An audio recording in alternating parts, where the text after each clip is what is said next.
एक और बेहद अहम खबर, आरएसएस प्रमुख मोहन भागवत ने ऑल इंडिया इमाम ऑर्गेनाइजेशन के चीफ डॉक्टर इमाम उमर अहमद इलियासी से खास मुलाकात की है। ये मुलाकात कस्तूरबा गांधी मार्ग मस्जिद में हुई। दोनों के बीच क्या बात हुई, इस बारे में अभी कोई जानकारी नहीं मिली है।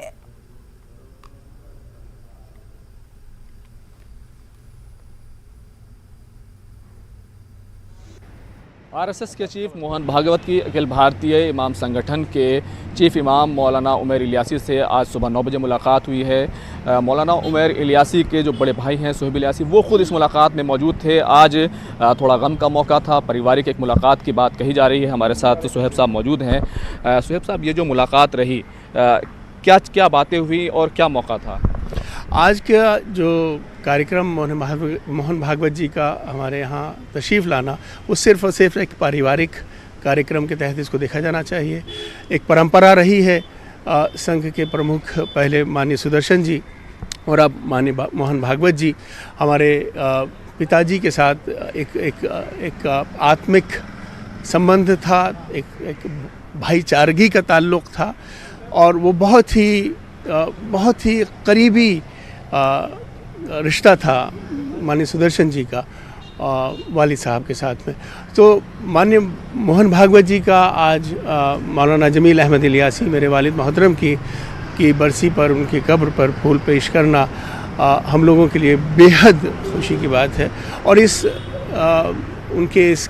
उनकी इस आमद से मैं ये समझता हूँ कि मुल्क में एक अच्छा पैगाम जाता है, एक सद्भावना का पैगाम जाता है। आप जिस तरह से जिक्र कर रहे थे, माननीय सुदर्शन जी का भी बहुत करीबी रिश्ता रहा और इससे पहले भी मौलाना उमर इलियासी साहब की मुलाकातें होती रही हैं।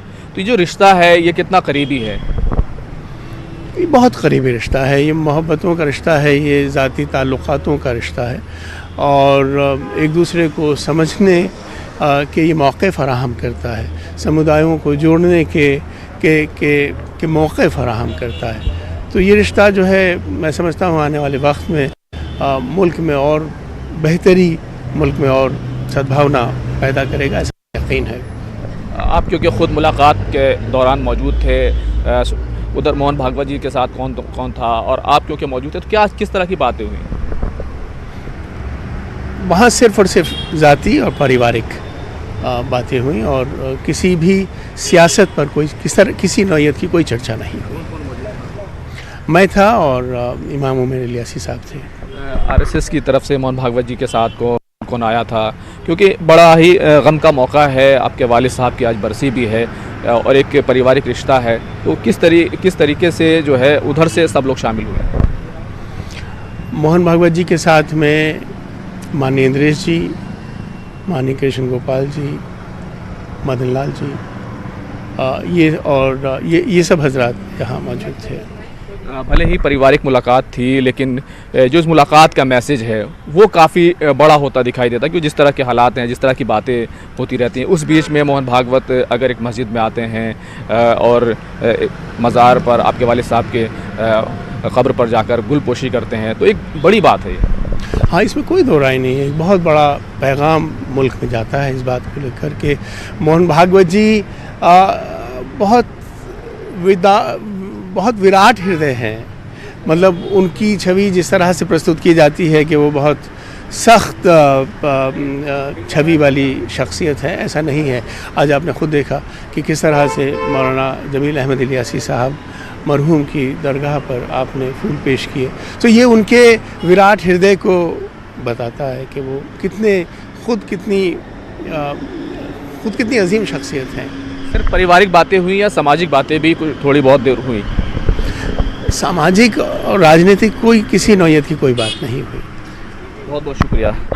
तो ये बड़ा मैसेज भी है और बड़ी खबर भी है, जिस तरीके से मौलाना उमर इलियासी साहब से मोहन भागवत जी ने मुलाकात की है। आज जमील इलियासी जो मौलाना उमर इलियासी के वालिद हैं, उनकी बरसी है और यही एक ख़ास मौका था जिसकी वजह से मोहन भागवत और मौलाना उमर इलियासी की मुलाकात हुई है।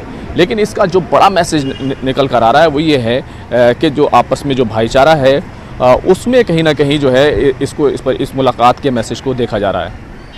कैमरामैन आकाश ठाकुर के साथ खुर्रम शहजाद, न्यूज़ 18 दिल्ली।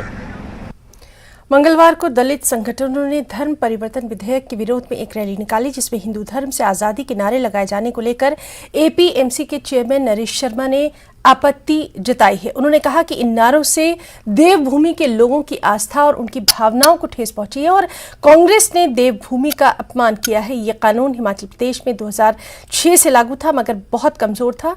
जयराम सरकार ने संशोधन लाकर इसे और सख्त बनाया ताकि देवभूमि के लोगों को किसी लालच या दबाव के तहत कोई गुमराह न कर सके।